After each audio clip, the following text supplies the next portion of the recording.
শ্রীমদ্ভগবদ্গীতার সারকথা 18 অধ্যায়ের 18 শ্লোক। নমস্কার বন্ধুরা, অর্জুন এক চ্যানেলে আপনাদের স্বাগত। শ্রীমদ্ভগবদ্গীতা কেবল ধর্মগ্রন্থ নয়, এটি জীবনের প্রতিটি সমস্যার সমাধান। আজকের ভিডিওতে আমরা গীতার 18টি অধ্যায় থেকে 18টি জীবন বদলে দেওয়া শ্লোক ও তার সহজ ব্যাখ্যা নিয়ে আলোচনা করব। কুরুক্ষেত্রের যুদ্ধে বিষাদগ্রস্ত অর্জুনকে দেওয়া শ্রীকৃষ্ণের এই অমৃত বাণী আজও আমাদের কর্ম, ভক্তি ও জ্ঞান অর্জনে শক্তি যোগায়। দৈনন্দিন জীবনে শান্তি ও সমৃদ্ধি পেতে ভিডিওটি শেষ পর্যন্ত দেখুন। আমাদের সাথে যুক্ত হন, চ্যানেলটি এখনই সাবস্ক্রাইব করুন এবং বেল আইকনটি প্রেস করে রাখুন। আপনার একটি সাবস্ক্রিপশন আমাদের নতুন ভিডিও তৈরিতে উৎসাহ দেয়। আপনার প্রিয় শ্লোকটি কমেন্টে জানান এবং প্রিয়জনদের সাথে ভিডিওটি শেয়ার করুন।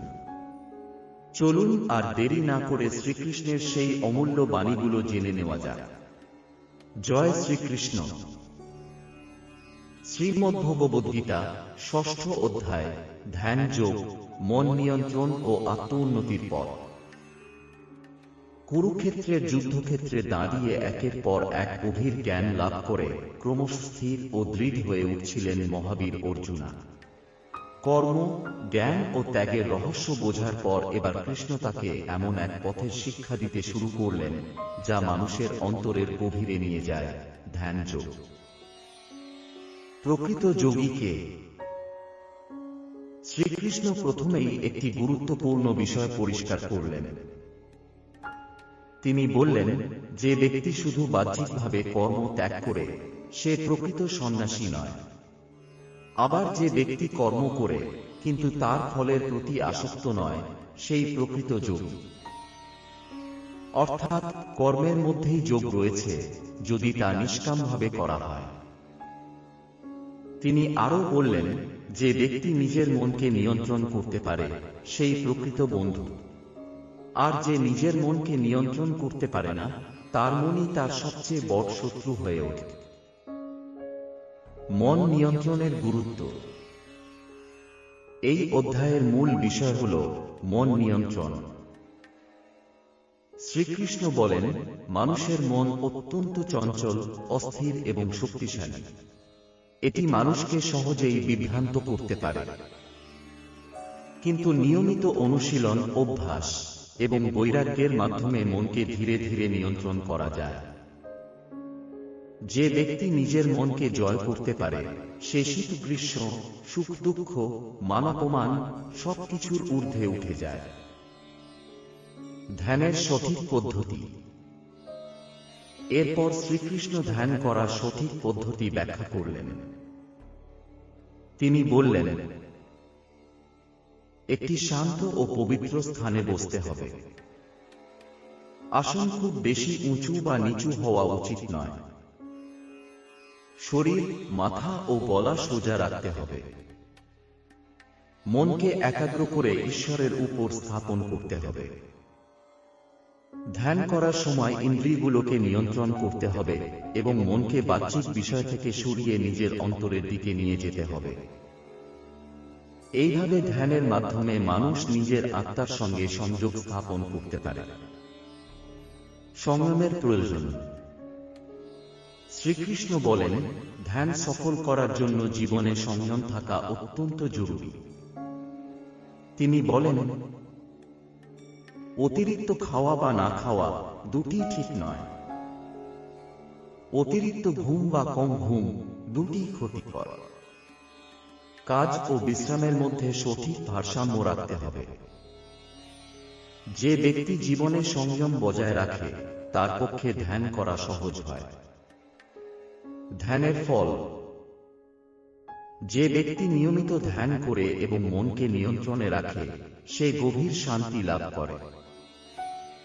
তার মন স্থির হয়ে যায়, যেমন বাতাসহীন স্থানে প্রদীপের শিখা স্থির থাকে। এই অবস্থায় মানুষ নিজের আত্মাকে উপলব্ধি করতে পারে এবং এক অসীম আনন্দ অনুভব করে, যা বাহ্যিক কোনো সুখের সঙ্গে তুলনা করা যায় না। এই আনন্দই প্রকৃত সুখ, যা কখনো শেষ হয় না। অর্জুনের সন্দেহ। এই গভীর শিক্ষা শুনেও অর্জুন একটি বাস্তব প্রশ্ন করলেন। তিনি বললেন, হে কৃষ্ণ, মন তো অত্যন্ত চঞ্চল। এটিকে নিয়ন্ত্রণ করা বাতাসকে থামানোর মতো কঠিন। তাহলে এই ধ্যান যোগ কিভাবে সম্ভব? এই প্রশ্ন আমাদের সবার মনেও আসে, কারণ মনকে নিয়ন্ত্রণ করা সত্যিই কঠিন। কৃষ্ণের উত্তর। শ্রীকৃষ্ণ অর্জুনের কথা স্বীকার করলেন। তিনি বললেন, হ্যাঁ, মন চঞ্চল এবং নিয়ন্ত্রণ করা কঠিন, কিন্তু অভ্যাস যোগ এবং বৈরাগ্যের মাধ্যমে এটি নিয়ন্ত্রণ করা সম্ভব। অর্থাৎ নিয়মিত চেষ্টা এবং আসক্তি কমিয়ে দিলে মন ধীরে ধীরে শান্ত হয়ে আসে। ব্যর্থ যোগীর ভবিষ্যৎ। অর্জুন তখন আরেকটি প্রশ্ন করলেন, যদি কেউ ধ্যানের পথে চলতে শুরু করে কিন্তু মাঝপথে ব্যর্থ হয়ে যায়, তাহলে তার কি হবে? সে কি সব হারিয়ে ফেলবে?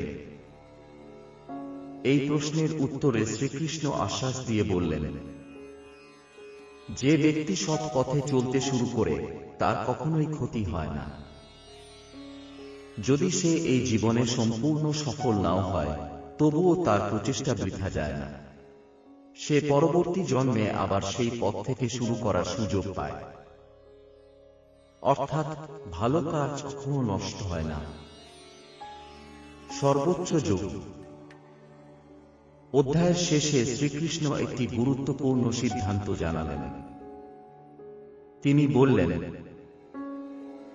সব যোগীদের মধ্যে সেই ব্যক্তি সর্বোত্তম, যে বিশ্বাস ও ভক্তির সঙ্গে সর্বদা ঈশ্বরকে স্মরণ করে এবং নিজের হৃদয়ে তাকে ধারণ করে। উপসংহার। এইভাবে ষষ্ঠ অধ্যায়ে শ্রীকৃষ্ণ অর্জুনকে ধ্যান যোগের গভীর শিক্ষা দিলেন। তিনি শেখালেন, মন নিয়ন্ত্রণই আত্ম-উন্নতির মূল চাবিকাঠি। অভ্যাস ও বৈরাগ্যের মাধ্যমে মনকে জয় করা যায়। ধ্যান মানুষকে আত্মার সঙ্গে যুক্ত করে।